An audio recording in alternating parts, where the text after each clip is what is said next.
Going to be beginning in the featherweight division in just a few moments with Orlando Cruz, a former Puerto Rican Olympian, taking on Cornelius. And you can see the age advantage for the younger Cruz. They're both southpaws. Cruz is 3 inches shorter than Locke and therefore is likely to be the aggressor, at least in the early going.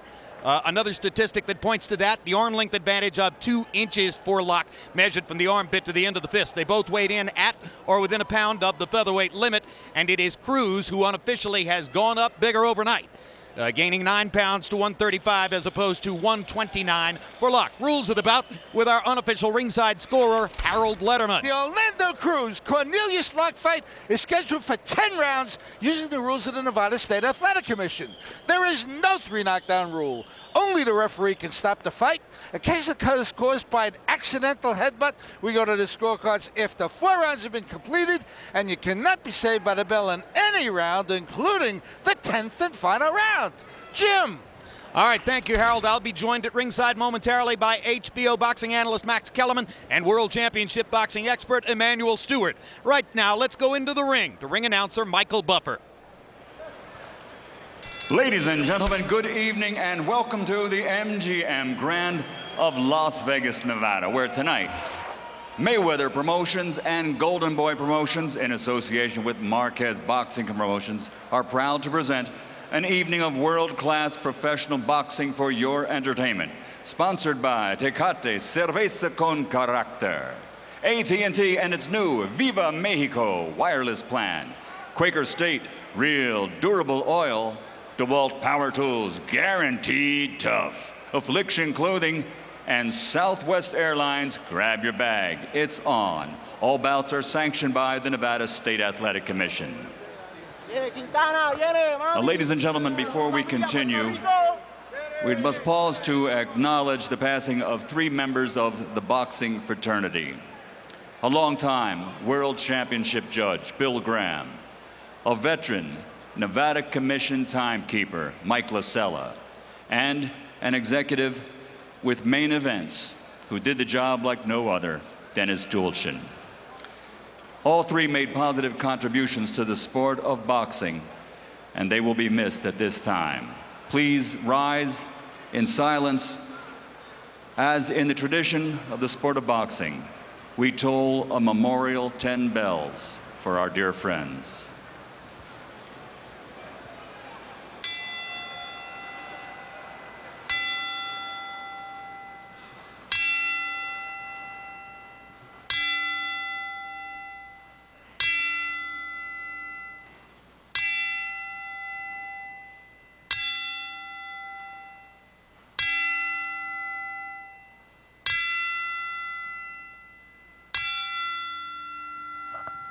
Bill, Mike, and Dennis, we miss you. Rest in peace.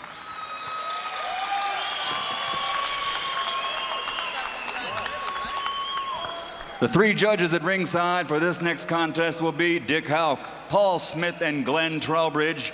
Inside the ring, your referee in charge of the action, Robert Bird. And now, from the MGM Grand of Las Vegas, on the line, the vacant NABO title, 10 rounds of boxing. This is in the featherweight division. Introducing first, fighting out of the blue corner, wearing red with white, official weight 125 pounds. His professional record, 18 victories, including 11 knockouts, with 4 defeats and 1 bout even.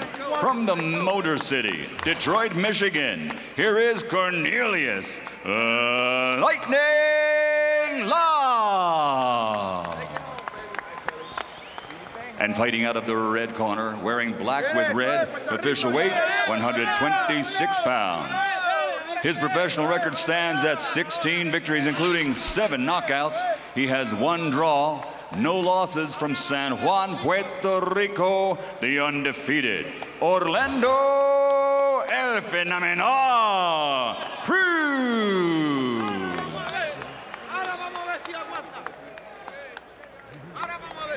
1-1.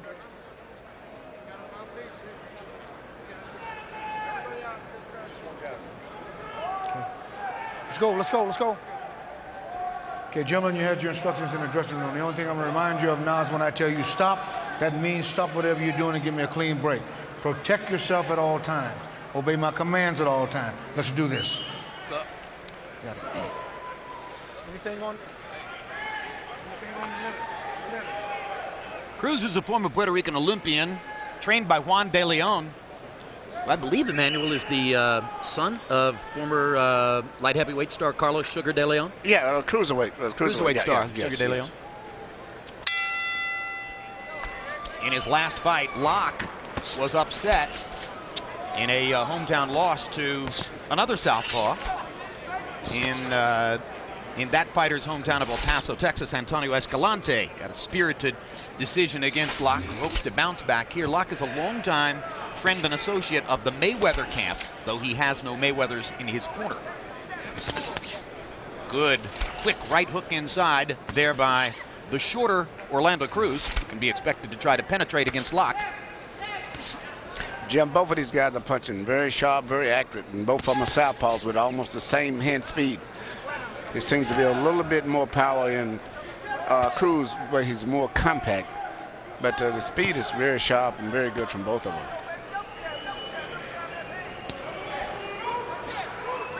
Cruz unbeaten to this point in his career, has only 7 knockouts among his 16 wins. His handlers are hoping to see him exhibit more power, or more effective power as he goes along. Well, he's in a good test tonight. I'm looking at his opponent, Cornelius Locke, that seems to be very sharp and is going to put him to the test tonight. This is a very competitive fight right at the stage. And if Cruz can come through this good, he has a good future. But this is a tough fight for him at this stage of his career. You see Cruz knows what he's doing. He's fighting right in front of his larger opponent, and not really so much off the back foot where he's looking to get away, but he's really looking to slip and counter. I like his balance. You know, when he does move from a punch, he moves just enough to let an opponent miss and still in good position to punch back himself. And a minute and 40 seconds into the fight, he's already closed the distance against Locke and has begun to set up closer inside where his power can make more of a difference. Well, he had that solid amateur background, too. Going through them, and I've always said that gives him a good advantage.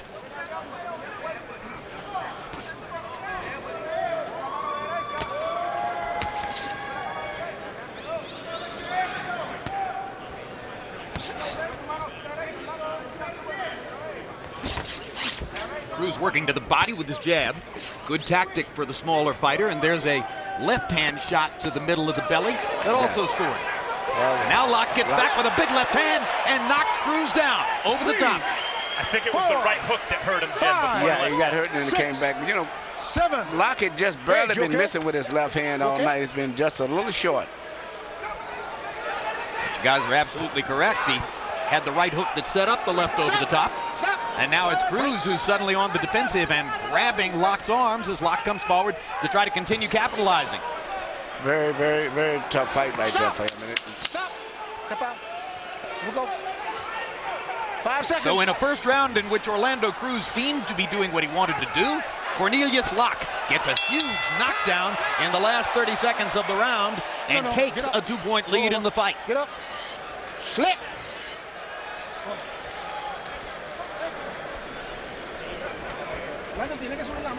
You gotta bring your hands up. You must bring your hands up. No, relax, relax, relax. Relax, we gotta move this round. Straighten up your hands. Straighten up, straighten up. Breathe now. ¿Está bien? You good? Yes.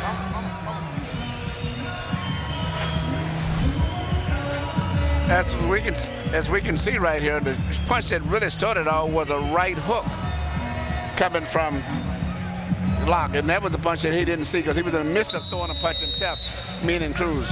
And I think the follow-up left that knocked him down was just a matter of just timing afterwards. But that was a punch right there that really did the damage. And that shows you the danger of missing the uppercut, because Cruz wildly missed an uppercut that he threw from too far out, and that right hook was easy pickings for Locke. Let's go. You know, until that moment, Jim, Locke was throwing some wild right hooks that Cruz was having an easy time avoiding. Yeah, but both of these guys are very sharp. It's the type of fight you can't make any mistake with. Both guys are good balance, good hand position, good speed. But the more compact puncher seems to be Cruz, but Locke is the type of guy, as I said earlier, he's a very dangerous fight to be putting a fight in at this stage of his career. Anyone who saw Evander Holyfield knock out Buster Douglas after Douglas upended Mike Tyson knows the danger of throwing an uppercut from too far away. Well, this entire fight card is filled with evenly matched bouts. This is where one mistake can make a difference. Locke was the busier fighter in the first round, throwing 51 punches to 30 for Cruz. Obviously, some of that flowed from the last 20 or 30 seconds in which Cruz was holding while Locke was trying to get off more offense following the knockdown. And Locke was about to score another knockdown just as the bell ended. Good body shot by Locke with the right hand. His confidence has soared after he did not look confident in his upset loss to Escalante in his last fight in El Paso.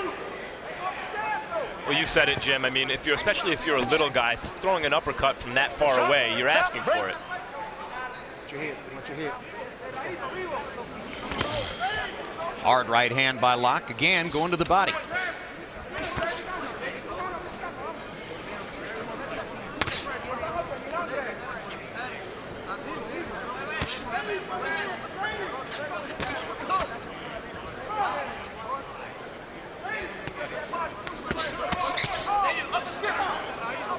Bring him up, bring him up. Let's go.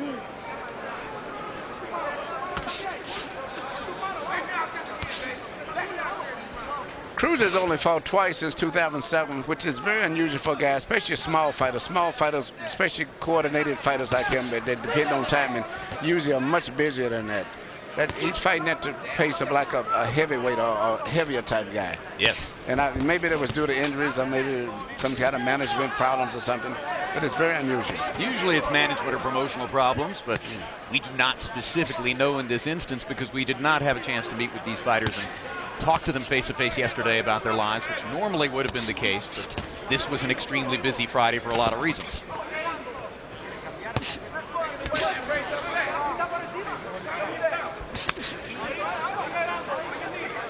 There's that timing, Emmanuel, from Cruz. Yeah, Cruz has got good timing, but you know, I hope that his corner told him that he's behind on 2 points after that knockdown, regardless of how well he's doing, he's behind still. In the last 10 seconds of the round, Cruz began letting his hands go, really for the first time in the fight. You don't gain much purchase in the featherweight division throwing 30 punches around. Back leg. You do it like this, but but your feet stuck. Remember, go on, listen. Boom, or boom. Take it away from him. Give it back to him. All right, that's what I need. Where the spin bucket at? Give me that bucket down there. Grease, hey, don't let this guy outbox you. That's impossible. Huh?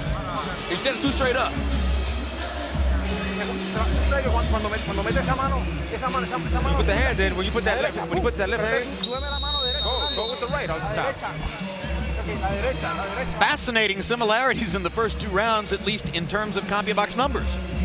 Orlando Cruz, who threw 30 punches in the first round, threw 29 in the second. He's landed 22 out of 59, which is a good connect rate.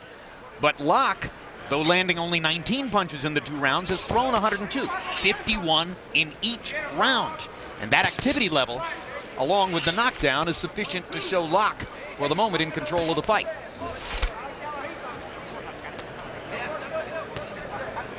That's a problem for Cruz, who's knocked out fewer than 50% of the guys he's fought and is facing a larger guy with a better punch output so far. He's just going to have to will himself to do more and do better. Here we go. In all probability. There's a hard right-hand shot inside by Cruz. Goes after Locke, launches a left. Locke not answering back yet. Now Locke comes back. Cornelius, you got to bring him up. Bring him up. Let's go. Fight! Caught him on the hip, Emmanuel. Yeah, I didn't see it. It seemed like it was on the cup, the high part of the cup where it shouldn't have affected him much. Looked to me like it caught him in the kind of outer region of the groin. Wherever it was, Cruz didn't like it. He didn't like it, and it didn't seem like it was in an area where it should have hurt him. But it did look like it hurt to me. Oh, it did hurt him. But once again, you said Cruz coming in, landing his combination, got caught with a right hook as he was landed himself. But at this stage, he seems to have more control just a little bit. Even though he's not as busy as Locke is, he seems to be a little bit more compact with it, a little accurate with his punching. And his connect percentage seems to be higher. All right, break, break, break. Watch your head, son. Watch your head. Let's go.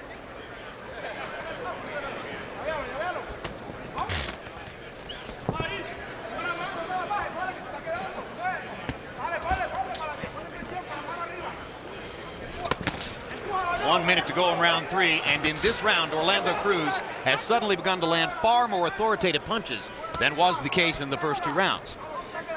Whether he was waked up by the low blow that he didn't like, or whether he has found an answer to how to get inside on Cornelius' lock, this is a far more effective round for Cruz. He did well in that first round right up until the time he got dropped. Now he gets countered here and gets knocked back once again, as this time Locke is able to time the 1-2 from Cruz and fit in 2 perfect counter punches.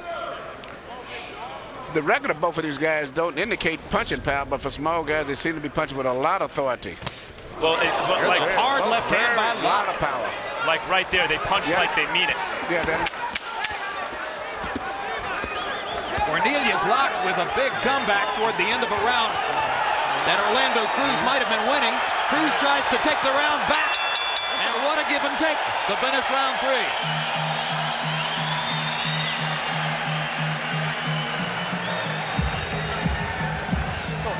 That's it. That's how I like it.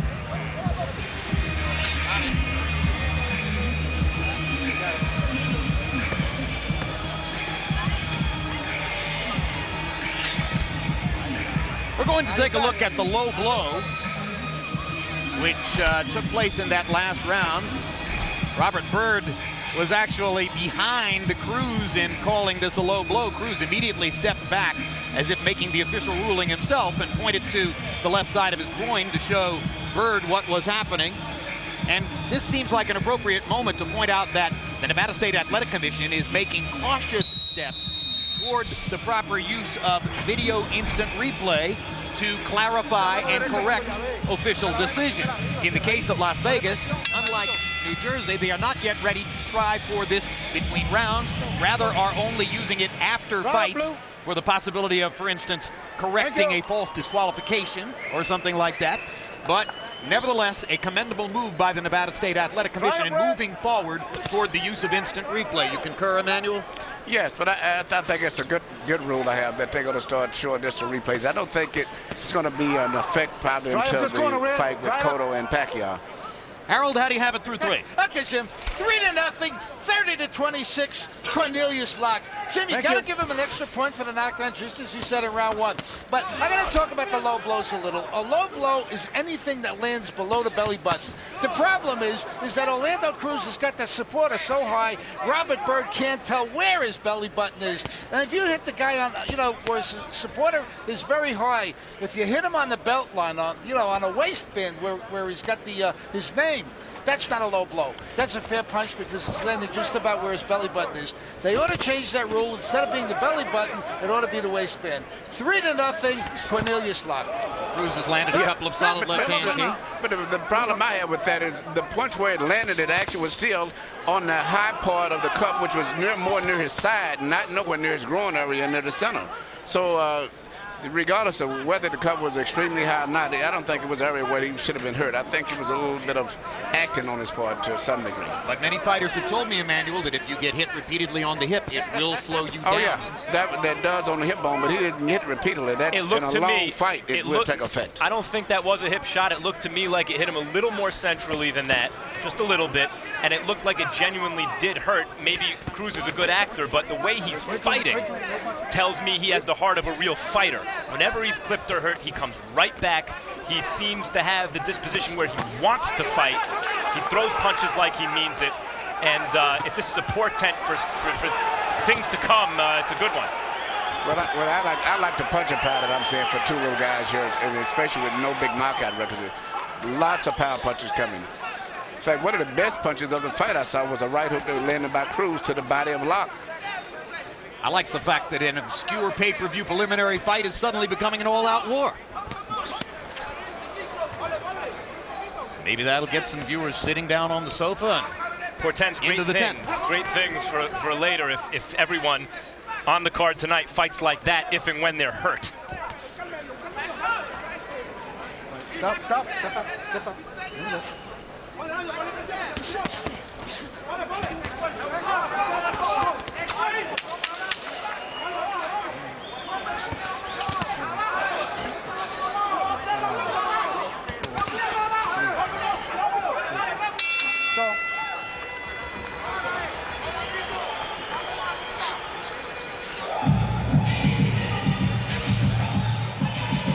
Looking for us there.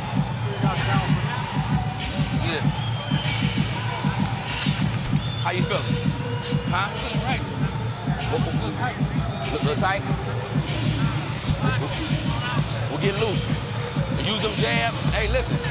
What's in me fight when you ready. But listen, you got it. What's the name? What you're doing is, you know what I'm saying, you leaning over. Use your, I'm your front toe. Step in with your punches. All right. Cerradito. Relax, close your defense. Close your defense. All he wants to do is throw the hook. Throw the hook. And then the left. He throws his left over your right. Be careful with that. Hey, look at that. Look at that speed. Your speed and your power.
Let him up, let him up, let him up, let him up.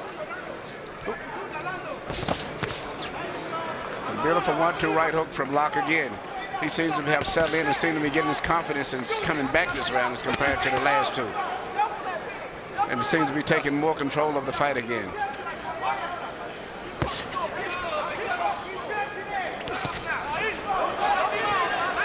So there's a perfect example of what we were saying. Can nobody make too many mistakes in this fight? Locke came in, missed a shot, got caught and countered, and he come right back and counter Cruz again as soon as Cruz missed. And I love when Cruz gets hit, the way he kind of quick steps right back to Locke and tries to get his shots off.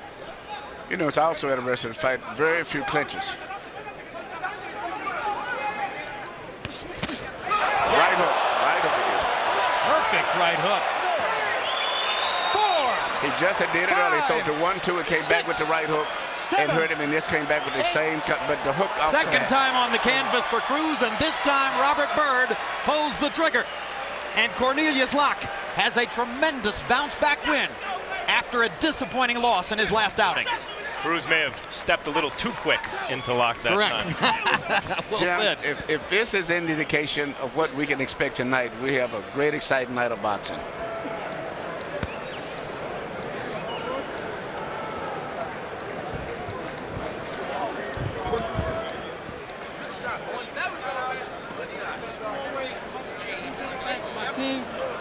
From Detroit, I want to thank the good sparring, Damien Fuller, Cal, everybody back at home, Detroit. We did it, baby. We're bringing it home, baby.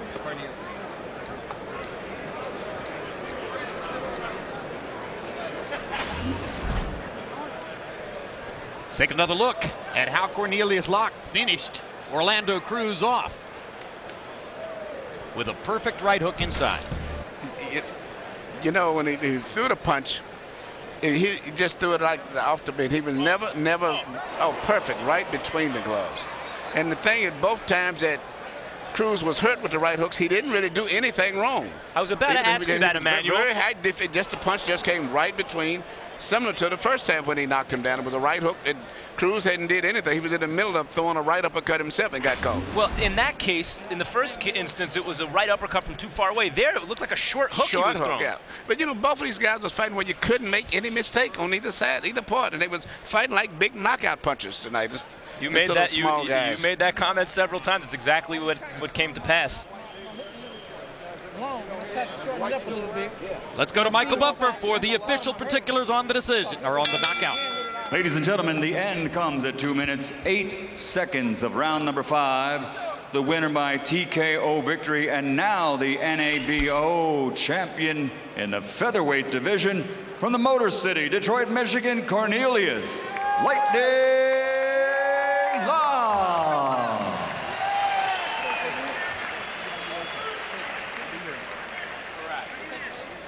Final CompuBox numbers on the victory for Cornelius Locke. He landed fewer punches, threw more, landed at a distinctly lower connect rate. But every time Cruz made a significant mistake, Locke was there to take advantage of it.